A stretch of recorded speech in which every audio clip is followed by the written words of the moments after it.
E enfim, a gente chega a mais um vídeo falando dos arcanos numerados, do grupo dos arcanos menores do tarô. E esse, especificamente, que você confere aqui no título do vídeo, ao mesmo tempo que gera uma certa angústia, principalmente para quem tem tarô de Waite, ainda assim será usado de exemplo para a gente observar as ilustrações. Muita gente teme o naipe de espadas, mas por conta das suas cenas, geralmente são cenas dramáticas, ou o naipe em si, muita gente já cria, né, uma imagem que está associada com violência, com briga, com disputa, mas o que talvez te falta olhar é que quando a gente fala de honra, quando a gente fala de defender as nossas ideias, de fazer valer a nossa palavra, às vezes a gente precisa ser um pouquinho mais imperativo, às vezes a gente precisa de um pouco mais de rispidez. Então essa é a mensagem que o grupo numerado do naipe de espadas tem aqui para te dizer. Então, você quer entender? Então, assim, se você quer aí tirar essa venda nos olhos para começar a olhar o naipe de espadas de uma forma um pouco mais otimista, continua assistindo esse vídeo que eu tenho certeza que você vai sair, terminar esse vídeo tendo uma concepção totalmente diferente, assim como eu também tive à medida que eu comecei a estudar os arcanos menores do tarô. Então, continue acompanhando. Bom, como eu já havia dito no começo do vídeo, o naipe de espadas, em essência, é muito comum que logo quando a pessoa está aprendendo a ler o tarô ou se depara pela primeira vez observando esse arcano, principalmente de quem tem o Waite como base, se assusta porque são cenas um pouco fortes. E é como eu falei, as espadas, elas estão ali no campo de batalha, elas estão ali para defender os próprios interesses, para defender os próprios ideais. E essa marca é uma marca muito característica do elemento que é correspondente ao naipe de espadas, que é o elemento ar. Então o ar, ele tá muito mais ligado ao universo racional, lógico, sabe? Ele tem um senso de racionalidade e disciplina que é muito característico dele. Então, por isso que muitas vezes as palavras, né, tem até um ditado que diz que a palavra proferida, ela não tem volta. Então, essa razão em ser cortante, essa razão em ser incisiva, né, de defesa daquilo que se pensa, da maneira como se age, dos acordos que são estabelecidos, porque o naipe de espadas também fala de honra, né, fala da palavra, a palavra que a gente oferece ao outro e se mantém de modo que ela seja cumprida, claro. Então isso, todo esse universo tá atribuído com o naipe de espadas. E aí, como eu já falei, elemento ar. O elemento ar também é um elemento ativo, mas diferente do que a gente vê. Do naipe de paus, se você não conferiu ainda, depois dá uma olhada lá no canal para você conferir a respeito do naipe de paus. O naipe de paus, ele chega a ser um pouco... ele defende a natureza do seu próprio naipe, mas no caso de espadas, a gente não vê essa receptividade toda, essa coisa assim de tá bom, ó, eu tenho a minha opinião, mas vou dar crédito pra sua. Isso no naipe de espadas é muito mais difícil de acontecer. Como é que a gente percebe isso? No tarô de Marsella, a gente vê as mesmas fagulhas que a gente tinha visto também no naipe de paus, do próprio tarô de Marsella, onde indica, né, a atividade, a ação, a explosão, aquela que emerge, né, como quem o universo traz, por isso, né, tem a mesma explosão que a gente também vê no tarô de Waite, né. O que eu acho legal é que o Waite, ele, a parte dos ases, né, do as, tanto, né, de paus como de espadas, ele manteve essa característica que é muito singular do tarô de Marsella, embora em outro momento a gente pode falar a base do tarô de Waite Smith, né, do Edward Waite, da Pamela Smith. Surpresa, não foi o tarô de Marsella, tá? Mas guardem essa informação, porque isso é tema dos próximos vídeos e eu vou falar a respeito da inspiração que serviu o tarô de Waite. Mas focando no tema do vídeo, a gente nota, né, que porque eu falei da questão da nobreza, né, da honra, tanto no tarô de Marsella como no tarô de Waite a gente vê, né, que na ponta da espada existe uma coroa. E quando a gente se refere à coroa em contexto simbólico, é você honrar com o título que você recebe, né? Porque afinal de contas, todas as pessoas que são líderes, né, todos os líderes, todas as pessoas, quando elas assumem uma responsabilidade, elas têm propriamente que fazer um juramento, né? Seja uma pessoa, eu no caso, quando eu me formei, eu tive que fazer o juramento da minha profissão, da mesma forma que se fosse qualquer outra profissão ou qualquer outro cargo de liderança em que precisasse, né, coordenar outras pessoas, seria necessário ser feito este mesmo juramento, apenas adequando para a área em que a pessoa ela vai assumir. Então, nesse caso, como o naipe de espadas é extremamente racional, as palavras, né, aquilo, a defesa delas, aquilo que pelo qual elas brigam, é muito mais importante do que qualquer outra coisa. Qualquer. Então, quando a gente vai atribuir o universo do naipe de espadas, a gente claramente está falando de um universo onde as palavras elas são muito mais válidas do que qualquer outra coisa. As discussões, as opiniões, os acordos, tudo aquilo que tiver envolvendo o mundo racional, o mundo mental, tá sob domínio do naipe de espadas, tá? E aí, diferente do que a gente viu, né, porque isso também me confundiu bastante, então eu quero deixar aí meu singelo apoio se você comprou um tarô de Marsella, está estudando um tarô de Marsella e não sabe qual que é a diferença entre o naipe de paus e o naipe de espadas. Segura aí que eu vou te mostrar.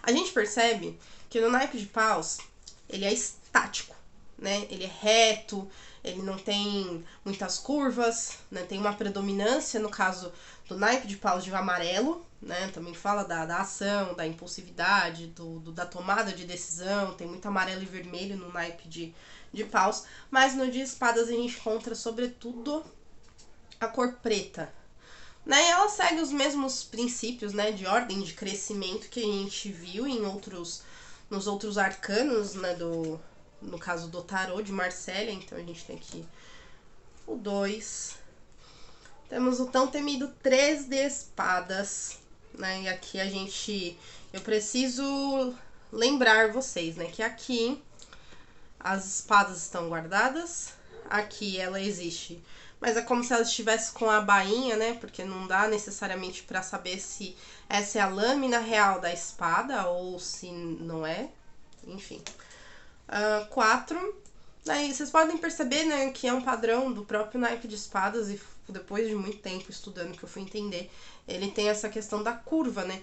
Então vamos pensar que isso foi algo que eu li há muito tempo e me faz muito sentido. Como eram as espadas dos guerreiros do Oriente Médio? Porque existe, né, um mito de que estes mesmos arcanos menores, que eu havia comentado também a respeito deles, que a gente vê em outros sistemas de cartas, eles foram trazidos do Oriente Médio para a Europa, né? Teve a questão histórica do mercantilismo, isso aí a gente está falando do surgimento, né, dos jogos de tarô, isso nos séculos 13 e 14. Então as espadas, elas eram adagas, e adagas, geralmente, elas são curvas, né? Então elas têm esse mesmo formato que a gente observa no padrão do tarô de Marsella, tá? Temos o 5 de espadas, o 6. E aí, ó, engraçado, né? É uma coisa que a gente vai notando. A gente percebe o número em ordem crescente por aqui, né? Pela quantidade de espadas que vão se formando. Então, aqui nós temos o 6. Aí temos 6 e mais uma, 7. O 8. E parece que é como se essa espada ela fosse ganhando vida, né? Percebe? Aqui a gente vê que ela, como se ela estivesse, né, protegida, ou não, como eu falei, não é possível ter essa certeza. 8. O 9. E por fim, o 10 de espadas. Enfim, a gente percebe essa evolução no padrão do desenho, né, do tarô de Marselha, e termina, né, no caso, com essas duas espadas, né, como se elas estivessem, ok, a briga encerrou aqui, não há mais o que ser feito, alguém ganha e alguém perde. Simples. Não tem mais o que ser decidido. Então, à medida que o número vai crescendo, é como se a batalha, né, a defesa dos próprios ideais fosse tomando forma. E aí vai trazendo as pessoas que defendem um lado, as pessoas que defendem o outro. E aí aquela disputa ela vai se gerando, até que chega um momento que, ok, o acordo ele não existe, o acordo é esse, pronto. Então, o naipe de espadas por si só ele é muito ou vai ou racha. Infelizmente essa é uma característica de quem tem um racional muito bem estabelecido. Você já discutindo aí com pessoas na internet, é uma pessoa que tem um argumento muito bem consolidado. Como é que você consegue derrubar a pessoa se a pessoa tem bons argumentos? Então isso, né, se nota quando a gente observa uma predominância de cartas do naipe de espadas em uma jogada. Pode ter certeza que a racionalidade dessa pessoa está em evidência. E aí, como eu já tinha falado, que eu também usaria o tarô de Waite como exemplo, por isso que eu falei da questão das vendas, né, e as ilustrações, elas nos ajudam muito a construir essa percepção simbólica que cada tarô vai ser configurado de uma forma diferente e não seria também diferente com o naipe de espadas. Então, quando a gente fala, né, do número 2, como eu já falei, número 2 é a oposição, né? Eu tenho uma ideia, eu tenho uma palavra, eu tenho um argumento a ser defendido e aí vem outro. Automaticamente, qual que é a nossa reação? Não, eu não quero saber. A minha opinião é essa. Não, mas a minha é essa. Então, a pessoa, ela entra no modo de defesa, sem nem ouvir, às vezes, o que o outro tem para falar. Pode ser que seja uma opinião importante. Pode ser que seja uma dica, talvez para resolver uma questão que você há muito tempo está martelando ali na sua cabeça, mas por você simplesmente não querer discutir, você não quer ser contraditório, não estou disposto a ouvir o que você tem para falar, você se cega. Então, a oposição, ela vem disso, né? E aí a gente tem muito de azul, e o azul no tarô de Waite fala muito dos sentimentos, e aqui a gente pode afirmar que é alguém com ego ferido e não quer discussão. Enfim, usem a criatividade de vocês nas suas leituras. E aí, quando a gente vai pro 3 de espadas, né, que é característico por isso, aí fala, é sofrimento, não tenho o que fazer. Gente, você tá vendo esse coração sangrar? Ele tá ferido, mas ele não tá sangrando. Então, as ideias, por mais as opiniões dos outros, por mais difíceis e dolorosas que nos sejam, ainda nos mantêm no nosso propósito. E isso é um olhar que eu dificilmente vejo as pessoas terem para um 3 de espadas. Então, como é que mesmo ferido, como é que mesmo dilacerado você ainda tá vivo?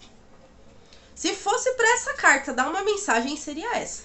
Então, assim, mesmo com tanta coisa aí falando que não vai dar certo, e isso e aquilo, você, não, meu propósito é esse, a minha opinião é essa, não tô preocupada se você gostou dela ou não.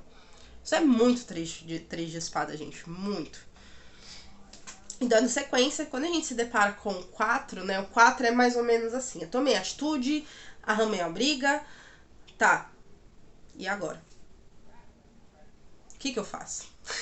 É mais ou menos isso.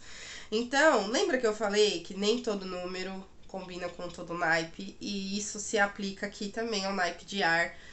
Porque a gente sabe, né, que não há como segurar o ar, né? O ar, ele não tem... A gente não consegue visualizar de uma forma diferente do que a gente percebe a água, do que a gente percebe o fogo.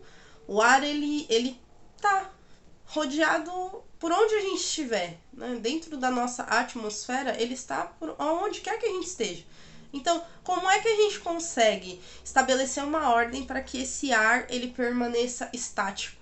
Então é difícil a gente ver essa coisa, né, de materialidade do ar. Então é aquele momento em que às vezes a gente precisa parar para raciocinar sobre as coisas que nós estamos fazendo e nem sempre a gente consegue encontrar paz, né? Então é meio que um cenário de um combatente, né? Um combatente que tá ali reflexivo sobre as próprias ações, né? Será que eu estou guerreando o suficiente? Será que eu estou me doando o suficiente? Então essas são questões que muitas vezes passam por uma cabeça que está aí, né, influenciada por um 4 de espadas. Já o 5. O 5 eu acho que eu posso dizer que é a vergonha do naipe. Porque, vamos lá, tô falando de batalha, de briga, de defesa pela própria honra, pela própria palavra, por aquilo que se acredita. E aí tem um cenário onde tem duas pessoas que abrem mão da luta. Então, abrir mão.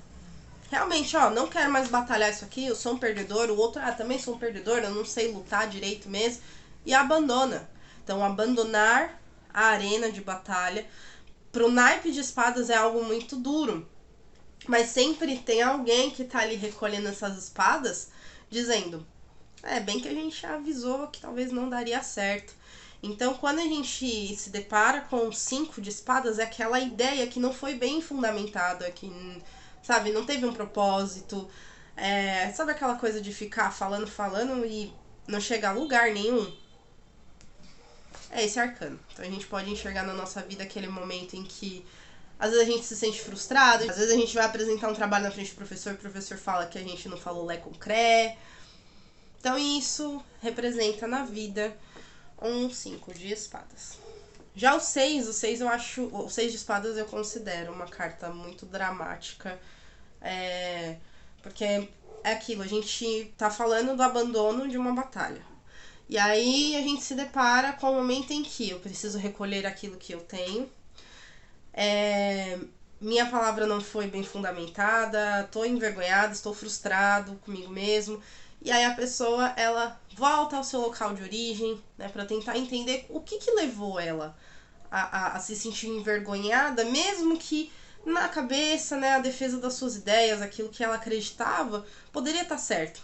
Então esse 6, como eu falei, todo o número 6 dos arcanos menores fala de reparação, então é a reparação do discurso.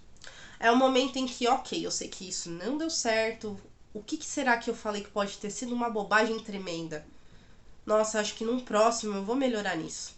Vou dar o meu melhor. Então isso fala muito das reflexões, né? Então tem o azul, a predominância do azul, então é o mundo emocional e racional que tenta de alguma forma se equilibrar para se manter. Isso é muito 6 de espadas, tá? Agora, eu tive muito preconceito com essa carta.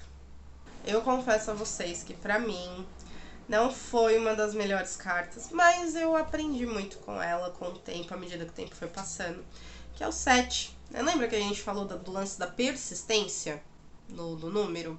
E aí quando a gente fala de espadas, né, às vezes a gente precisa colocar a mão na consciência de que aquela ideia que a gente cria, né, de que a gente toma por verdade, pode ser a melhor dos mundos. Mas alguma coisa fica para trás. Então, é uma carta em que dá para perceber que a pessoa ela tá tentando ali a todo custo defender aquilo que ela acredita e ainda assim não tá sendo suficiente, não tá sendo a ideia que ela propõe.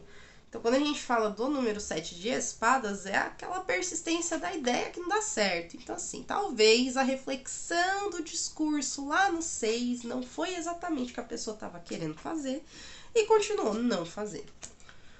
Já no 8, quando a gente olha o 8 de espadas, né, que a gente até se assusta, né, de ver essa mulher parecendo uma múmia, toda, né, enclausurada, vendada, né, rodeada de várias espadas num terreno assim que mais parece, né, um lamaçal, como se ela estivesse ali deixada mesmo para morrer, né, para a morte. Quando a gente olha isso, a gente precisa entender que aí a gente já chega num estágio que já está muito próximo do estágio de agonia mental, mas que por alguma razão a pessoa percebe que aquilo, né, aquele ideal pelo qual ela está batalhando não é o ideal para o momento dela. E aí a gente vê um estágio de libertação, né? Ainda assim é muito difícil, né, a lidar com a vergonha, lidar com toda a frustração que houve pela batalha da honra que, não, né, que foi defendida lá atrás e não deu certo. Então quando a gente chega nesse estágio dos arcanos, né, menores de espadas, a gente nota que mesmo com todos os aspectos que a impedem de se mover, de sair do lugar aonde se está, ela tenta. Ela sai, ela reage, ela... Não, eu não tô contente, eu quero sair disso, e tenta sair dali a todo custo. E aí, depois que ela, digamos assim, que essa personagem, né, do 8 se liberta e a gente chega no 9, o 9, como eu falei, é a maturidade do naipe. E aí o naipe de espadas, ele já tá maduro, ele tá consciente de suas ações. Então ele sabe que tem situações, né, que elas não são percebidas de primeira, né? Então por isso esse fundo negro impede dela ver realmente como as coisas elas são. E isso gera angústia, gera preocupação, gera insônia. É uma carta também muito usada, né, para pessoas, né, que talvez estejam sofrendo momentos de ansiedade. Então esse 9 mostra muito de, sabe, da pessoa ter consciência do peso que é assumir responsabilidades e, sabe, ter toda a sua estrutura racional voltada para as responsabilidades, muitas vezes, do dia a dia. E aí, por fim, pra gente fechar, né, dessa parte dos arcanos numerados, a gente tem esta carta aqui, tão temida, 10 de espadas, mas se vocês soubessem o contexto positivo de um arcano desse numa leitura... Porque assim, aqui no 10 é o momento em que o naipe ele concretiza o feito inicial dele. Qual que era o feito dele? Defender a sua honra, defender a sua palavra. Então ele consegue chegar nesse marco. E aí, para alguém vencer, alguém tem que perder. Então é a vitória consolidada, aquela vitória que não há mais o que ser feito. Cheguei ao meu estágio, fiz isso com honra. E quem sabe nessas névoas, né, dessas preocupações, das coisas que muitas vezes estão muito no nosso mental, estão, né, dentro da nossa cabeça, mas que por alguma razão existe uma chance aí de pensar em algo que vem de muito melhor pela frente. Então é isso. Nunca não adianta, eu vou tentar várias e várias vezes fazer 10 minutos aqui, mas não tem como, são muitos detalhes. Mas eu espero que esse vídeo tenha modificado o teu olhar a respeito dos arcanos do naipe de espadas.